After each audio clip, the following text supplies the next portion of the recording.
வணக்கம். சற்று முன் கிடைக்கப்பெற்ற மிக முக்கியமான செய்தி ஒன்று வெளியாகி உள்ளது. எடப்பாடி பழனிசாமி அவர்கள் சிறைக்கு செல்கிறாரா? 84 கோடி டெண்டர் ஊழல் முறைகேடு. அதிமுகவின் ஆட்சியில் எடப்பாடி முதல்வராக இருந்தபொழுது சாலை 8 வழிச்சாலை மேம்பாடு டெண்டர் ஊழல் முறைகேடு என்று 84 கோடி முறைகேடு செய்ததாக தற்பொழுது தாவேகாவின் ஆட்சியில் முதல்வர் விஜய் அவர்கள் கையெழுத்திட்டு விசாரணை நடத்த உத்தரவுகளை பிறப்பித்துள்ளார். இதில் எடப்பாடி பழனிசாமி, எஸ்பி வேலுமணி போன்றவர்களது பெயர் இதில் இடம்பெற்றிருப்பதாகவும், நிச்சயம் இதற்கான ஆதாரங்கள் அனைத்தும் எடப்பாடிக்கு எதிராக அமைந்தால் நிச்சயம் சிறை செல்லக்கூட வாய்ப்புகள் அதிகமாக இருப்பதாக தகவல்களும் தற்பொழுது கிடைக்கப்பெற்றுள்ளது. தமிழ்நாட்டிலேயே மிகப்பெரிய ஒரு ஆளுமையான பேரியக்கமாக அதிமுக இருந்தது. 1.5 கோடி தொண்டர்கள் கொண்ட கட்சியாக.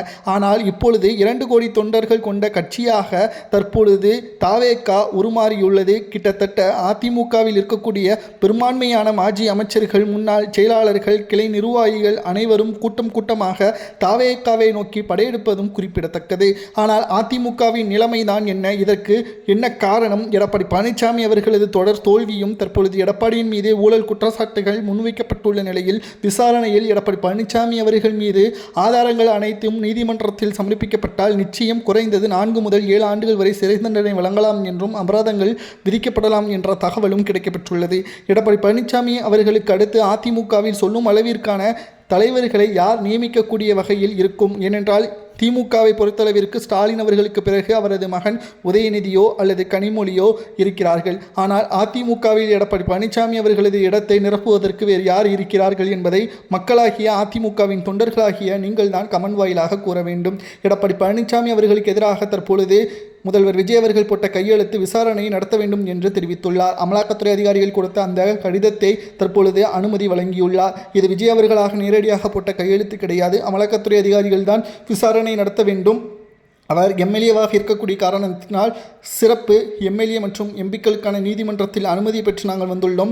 உங்களது தலைமையில் நீங்கள் கையெழுத்தை போட்டால் நாங்கள் விசாரணை செய்வதற்கு மிகவும் சிறப்பாக இருக்கும் என்று தெரிவித்துள்ளனர். முதல்வர் விஜய் அவர்கள் தவறு செய்தவர்கள் யாராக இருந்தாலும் அதற்கான தண்டனையை அனுபவிக்க வேண்டும். ஆகையால் நீங்கள் விசாரணையை தொடங்கலாம். அதற்கான ஒத்துழைப்பு தமிழக மக்களும் நானும் வழங்குவேன் என்று முதல்வர் விஜய் அவர்கள் தெரிவித்ததாகவும் கையெழுத்து போட்டதாகவும் தகவல்கள் கிடைக்கப்பெற்றுள்ளது.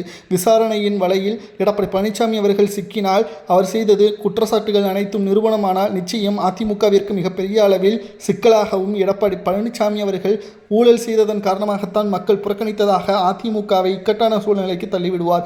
அதற்கு முன்பாகவே அதிமுக பொறுப்பில் இருந்து எடப்பாடி விடுவிக்கப்பட வேண்டும் என்று பலரும் அதிமுகவின் நிர்வாகிகள் கூறுவது பற்றி கருத்துக்களை கமெண்ட் வாயிலாக கூறுங்கள். நன்றி, வணக்கம்.